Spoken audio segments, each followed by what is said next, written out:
ফোনটা ছিল মিস্টার রায় চৌধুরী। তিনি ছিলেন শহরের সব থেকে বড় বিজনেসম্যান।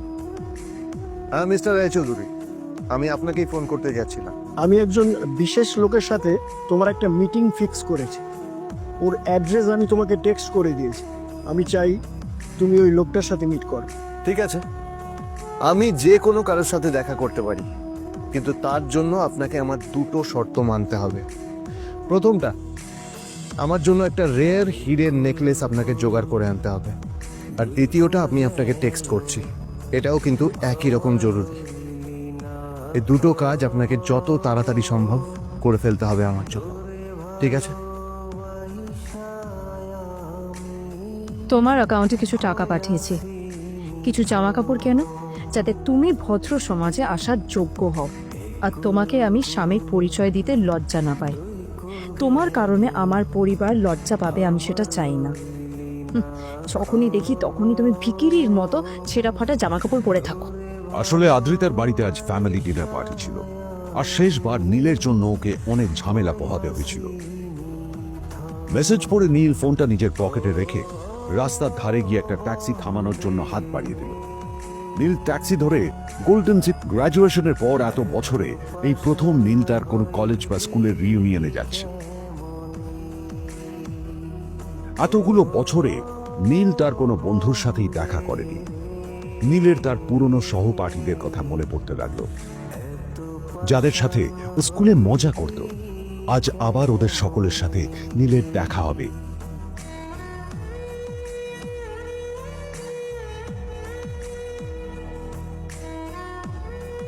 আর এই সব কিছু ভেবেই নীল এক্সাইটেড হয়ে যাচ্ছে। আটকে দিল। কোথায় যাচ্ছিস? চলা ভিকিরি। না না দাদা, আপনি আমাকে ভুল বুঝছেন। আসলে আমাকে ইনভাইট করা হয়েছে, আমি এই হোটেলেই এসেছি। শালা মিথ্যে কথা বলার জায়গা বাস না, হ্যাঁ? মিথ্যে কথা বলার আগে নিজের চেহারাটা তো দেখতিস। এটা একটা প্রাইম হোটেল, বুঝেছিস? এখানে সব শহরের বড় বড় লোকেরা তাদের বড় বড় গাড়ি নিয়ে আসে। শালা তোর মতো একটা ভিকিরি, একটা ফ্যাট প্যাটে খাওয়ার বের করা বাইক নিয়ে চলে আসছিস, আর আমি তোকে ঢুকতে দেবো? না দাদা, ইনভাইট চল, আমাকে একবার ঢুকতে দিন আমাকে। দিন পড়ে যেতেই একটা দামি গাড়ি ওখানে এসে দাঁড়ালো। এই গাড়িটি আর অন্য কারো নয়, হোটেল প্রাইমের মালিক মিস্টার খান্নার ছিল। কি হচ্ছে কি এটা? হোটেলের গেটের সামনে এসব এসব ক্যাশ চলছে এখানে। হোটেলের বদনাম হবে না এটা? স্যার দেখুন না, এই যে ভিকিরিটা হোটেলে ঢুকতে যাচ্ছে, এই বারণ কিছু শুনছে না স্যার। ছাড়া, আপনি কি করতে আছেন? কে, কি হয়েছে দেখি দেখি কে? মিস্টার খান্না তার চশমা খুলে নীলের দিকে দেখলেন, আর ওনার মুখটা হাঁ হয়ে গেল।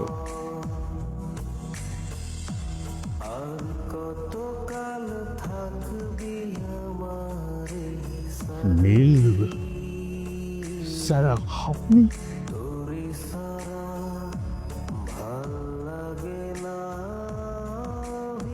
Extremely sorry sir. Sir sir, আপনি একটা ইনফর্ম করেননি কেন আমাকে? আপনি আসবেন জানলে তো আমি নিজে রিসিভ করতে আসতাম আপনাকে। ঠিক আছে, আপনি স্যার ব্যস্ত হবেন না প্লিজ। জানোইনি কে?